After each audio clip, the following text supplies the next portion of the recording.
जय हिंद, वंदे मातरम। आज की नई वीडियो में आपके समक्ष मैं उपस्थित हूँ भास्कर सर। और आज की ये वीडियो अपनी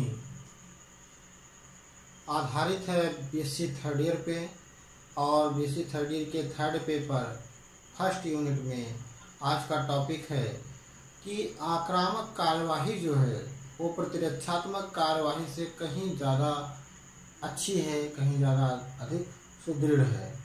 तो आइए देखते हैं इस वीडियो के माध्यम से कि जो आक्रामक या आक्रमणकारी गतिविधि है, आक्रामक कार्यशैली है, वो प्रतिरक्षात्मक कार्यशैली से किस प्रकार से भिन्न है या किस प्रकार से श्रेष्ठ है। आइए वीडियो की शुरुआत करते हैं।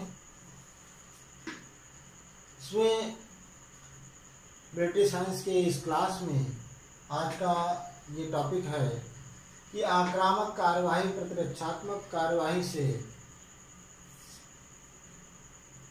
इसमें थोड़ा सा मिस्टेक हो गया है, ये कर्म होना चाहिए, क्रम नहीं। आक्रामक कार्यवाही प्रतिरक्षात्मक युद्ध कर्म से कहीं बेहतर है। परीक्षा में आपके प्रश्न आ जाता है, इस कथन की पुष्टि कीजिए या इस कथन की व्याख्या कीजिए कि आक्रामक कार्यवाही प्रतिरक्षात्मक युद्ध कर्म से कहीं बेहतर है। तो ये किस तरह से बेहतर है ये समझते हैं। जो महान विचारक, सैन्य विचारक रहे हैं, जैसे मैकियावेली हो गए, नाम लिखते चले, मैकियावेली,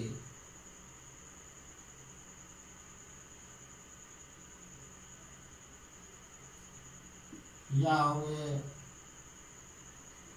माओ त्से-तुंग, माओ त्से-तुंग,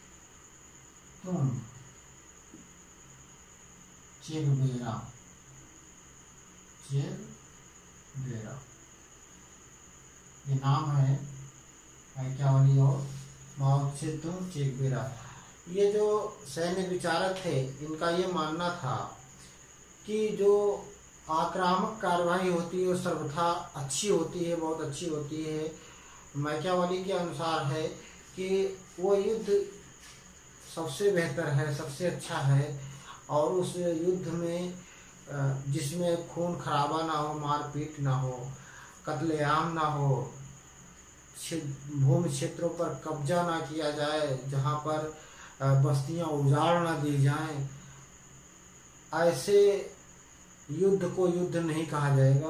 अर्थात मैकियावेली का विचार था कि युद्ध में विध्वंस होना स्वाभाविक है, खून खराबा होना आवश्यक है, बस्तियों को उजाड़ देना आवश्यक है, और वहाँ की अर्थव्यवस्था को, यानी कि वहाँ के लूटपाट करना, वहाँ का राजस्व छीन लेना, बटोर लेना, ये सब युद्ध का एक नियम है, युद्ध का एक कार्य है।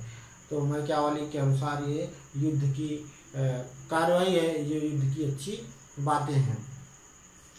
कुछ विद्वानों ने ये माना कि जो आक्रामक कार्यवाही होती है वो प्रतिरक्षात्मक कार्यवाही से या प्रतिरक्षात्मक कर्म से बहुत अच्छा, श्रेष्ठ होती है। क्योंकि इसमें क्या होता है, आक्रामक कार्यवाही में एक हमारे सैनिक को तीव्र गति से धावा बोलना, आक्रमण करने के लिए अवसर मिलता है। क्या मिलता है? आक्रमण करने में, आक्रामक कार्यवाही में क्या होता है कि हमारे सैनिक का या सैनिक का मनोबल सुदृढ़ रहता है, मनोबल क्षीण नहीं होता है, मनोबल में वृद्धि रहती है। इसी वृद्धि के चलते हमें युद्ध कर लेना चाहिए, युद्ध को जो है शुरू कर देना चाहिए। इसके विपरीत प्रतिरक्षात्मक युद्ध में क्या है कि प्रतिरक्षात्मक में हम इंतजार करें कि कब दुश्मन हमारे ऊपर हमला करे, तब उसके एवज में हम उसके ऊपर जवाबी कार्रवाई करें। तो हम उसमें कहीं न कहीं सैनिक क्या चाहता है, सैनिक चाहता है कि जल्दी से जल्दी युद्ध समाप्त हो और हम अपने चाहने वाले, अपने मित्रों से, अपने नाते रिश्ते वालों से, अपने घर परिवार वालों से जाकर मिलें। अर्थात युद्ध की स्थिति में जब उसकी सारी छुट्टियां रद्द कर दी जाती हैं, तब उसे कोई रास्ता नहीं होता है, उसे रास्ता होता है अपने वतन पर मर मिटने के लिए। तो उसके लिए ये जरूरी होता है, उसका मनोबल तब अच्छा रहेगा जब उसको शीघ्र युद्ध करने को मिले और वो उस युद्ध में विजयी होकर अपने घर परिवार, अपने नाते रिश्ते वालों से मिले। तो आक्रामक कार्रवाई में होता है कि उसके मनोबल में वृद्धि होती है, उसके पास साहस होता है। लेकिन इसके विपरीत प्रतिरक्षात्मक कार्रवाई में जब ये नहीं पता होता है कि कब हमें युद्ध करना है या कब हमारे ऊपर हमारा दुश्मन आक्रमण करेगा, जब वो आक्रमण करेगा तो उसके एवज में हम जो है प्रतिरक्षात्मक कार्रवाई करेंगे। तो प्रतिरक्षात्मक कार्रवाई में हमें समय का भी ज्ञान नहीं होता है कि, और ये भी नहीं ज्ञान होता है कि किस प्रकार का हमला हमारे ऊपर किया जाएगा। तो कहीं ना कहीं हमारी सुरक्षा में कमी रह जाती है अपनी सुरक्षा करने में, कि जब उसकी नीतियों को या दुश्मन की नीतियों को पता नहीं चलता है। तो इस प्रकार से आक्रामक कार्रवाई जो होता है सैनिक का मनोबल बनाए रखने में और उसके युद्ध कर्म को बनाए रखने में महत्वपूर्ण भूमिका निभाता है। इस प्रकार से देखा जाए तो आक्रामक कार्रवाई जो है प्रतिरक्षात्मक कार्रवाई से या प्रतिरक्षात्मक युद्ध कर्म से कहीं ज्यादा बेहतर है। आक्रामक कार्रवाई में उसका जो धैर्य है वो मनोबल में वृद्धि रहती है और धैर्य भी उसमें धैर्य भी बना रहता है।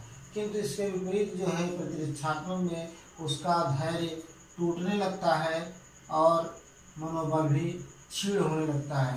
तो इस प्रकार से एक सैनिक का मनोबल और धैर्य ही यदि टूट जाए, क्षीण हो जाए, तो एक सैनिक का अगर मनोबल क्षीण हो जाए या टूट जाए, धैर्य उसका जवाब दे दे, उसके धैर्य की उसका धैर्य काम ना करे, तो उसके लिए ये युद्ध लड़ना संभव नहीं हो पाएगा। तो इस प्रकार से देखा जाए तो आक्रामक कार्यवाही प्रतिरक्षात्मक कार्यवाही से कहीं ज़्यादा अच्छा रिस्पांस या अच्छा परिणाम देती है, जिसमें सैनिकों का मनोबल भी उच्च रहता है, उनमें धैर्य और साहस भी भरा होता है। तो इसलिए आक्रामक कार्यवाही जो है प्रतिरक्षात्मक युद्ध कर्म या कार्यवाही से कहीं ज़्यादा बेहतर है। और मैकियावेली और माओ त्से तुंग ने इस प्रकार से आक्रामक कार्यवाही को ही बल दिया है, आक्रामक कार्यवाही को ही इन्होंने सुदृढ़ और अच्छा माना है।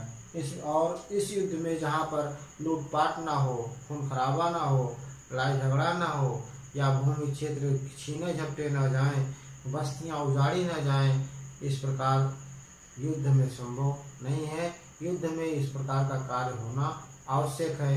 ये विचार है मैकियावेली और माओ त्से तुंग जैसे महान सैन्य विचारकों का। तो आज की वीडियो में हम लोगों ने देखा कि आक्रामक कार्यवाही प्रतिरक्षात्मक युद्ध कर्म से कहीं अधिक बेहतर है।